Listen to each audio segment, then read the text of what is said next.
A paved promenade on China's side of the Amur River. But across the water in Russia, less prosperity. Ferries run constantly across the river during the summer months, carrying millions of dollars worth of cheap Chinese consumer goods for sale in Russia. Many Russians fear the predominantly one-way trade is slowly drawing this part of Siberia into China's orbit. There's a history of distrust, and both sides launch military patrols to zip up and down the river. The region in Russia's Far East and China's northeast has long been a flashpoint for the two countries. The territorial dispute can be traced back to the 17th century. Deadly border skirmishes have taken place as recently as 1969. Even though the fighting ended more than 30 years ago, a recent friendship treaty between Russia and China acknowledged the two countries still disagree on some islands on the Amur River. There's an uneasy rivalry with an undercurrent of hostility, a legacy of centuries of mistrust. The Russian army patrols this stretch of the border 6 times a day, looking for smugglers or illegal immigrants. The border zone exemplifies the current situation in Russia and China. Russia's coping with a declining population and an economy in turmoil after decades of communism. China's economy has taken off, making it one of the fastest expanding major economies in the world. But the Russian army has its own problems, draft dodging, low morale, and a lack of up-to-date equipment. On the opposite side of the river, however, the contrast is clear.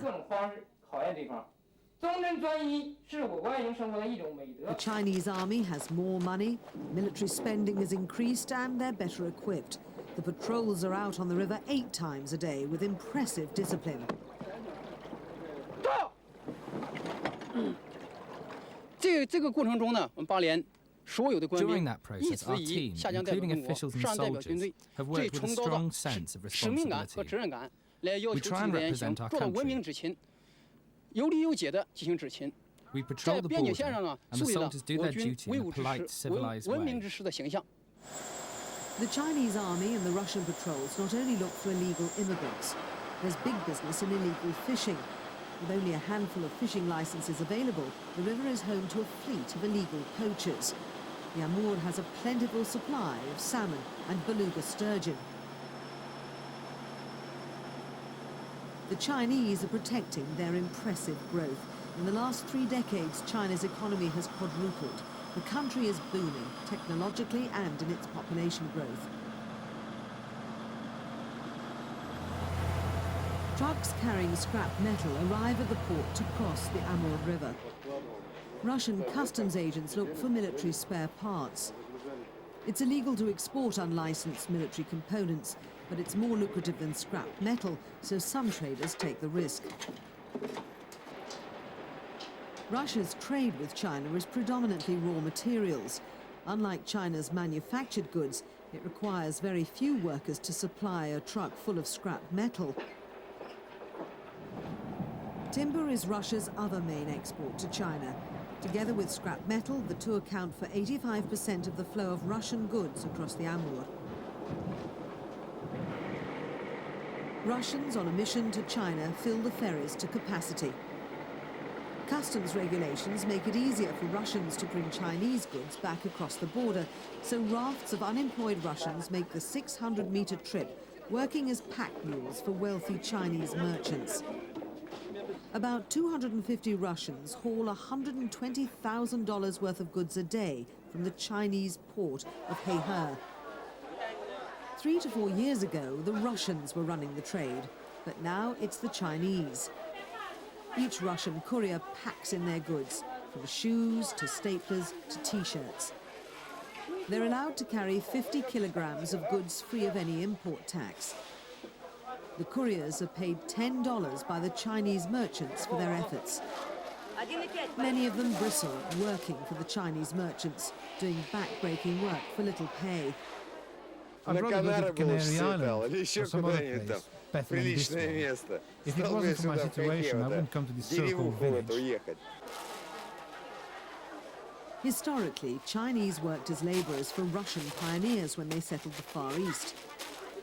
Now that the roles are reversed, many of the Russians are resentful and increasingly envious of Chinese prosperity.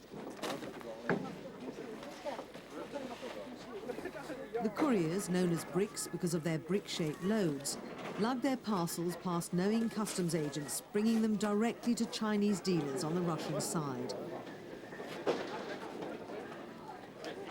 It's a quick trip across the water, and time for some to go back for another load or two in the same day. The Chinese market in Blagoveshchensk is the destination for the booty. Signs are written in both Chinese and Russian and warn buyers to get receipts for their goods. The market bustles with activity. Buyers haggle over prices, deals are made. Chinese merchants run the show and their taxes account for 80% of the town's budget. Russian towns in the Far East have no tradition of trade. They were built as military outposts of a distant empire, and the civil economies were traditionally weak, so it's no surprise that Chinese entrepreneurs have taken over. Shoppers and wholesalers arrive from across Siberia, relying on the Chinese to supply them with clothing, household goods, and other necessities. Police patrol the hubbub looking for illegal immigrants. With unemployment running at 30% in northern China, many Chinese arrive with lots of hope but no Russian visa. Chinese traders complain that Russian taxes inflate the cost of their goods. The customs duties are expensive for the bags, which makes the goods very expensive. When the goods are expensive, I sell very little. So it's not interesting to me. I don't want to do it. Across the river in China, the hustle and bustle gives way to the hush of the Russian market. Proof of what many Russians fear, that there's little the Russians can make that the Chinese want. Other than the odd bottle of vodka or the wooden dolls, everything else is available more readily in China. Graffiti reminiscent of the Nazis sprayed by Russian fascists. Today we are protecting ourselves against the Chinese threat, which is increasingly open and dangerous for Russians. The fascists are small in number, yet many moderate Russians worry if the economic imbalance continues, their popularity will rise. There are only few choices for the young in the city. For men, there's only one choice, go to China and get a break. Как говорится, только ездить в Китай. Для девушек два выбора: или ездить в Китай, или идти на панель. Gambling is one attraction Russia can offer the Chinese. The casinos are filled with Russian women from across Siberia and beyond who are working as prostitutes. Russians see the situation as another affront by the Chinese. Some say it's demoralizing that this seedy business is one of the few where Russia has a natural advantage. Casinos are outlawed in China, and thousands travel from their cities and villages to try their hand at the gaming tables.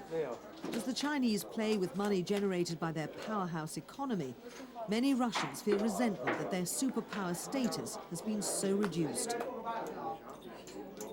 They're angry that educated citizens are limited to working as prostitutes, car dealers, or pack mules for rich Chinese. But many in authority say it's not a threat, just economic realism. I don't believe what's happening is Chinese expansionism. It's a mutual flow of Russian and Chinese money. Just like factories in the US building Toyotas is not expansionism. Chinese children making an exchange trip to Russia. There are hundreds of Goodwill visits to each other's cities organised each year. Official policy is to encourage understanding from an early age. The children visit each other's schools, make tourist excursions and get to know one another. It's hoped these children will grow up without the historic distrust of those on the other side of the river and see a mutual advantage in their convergence.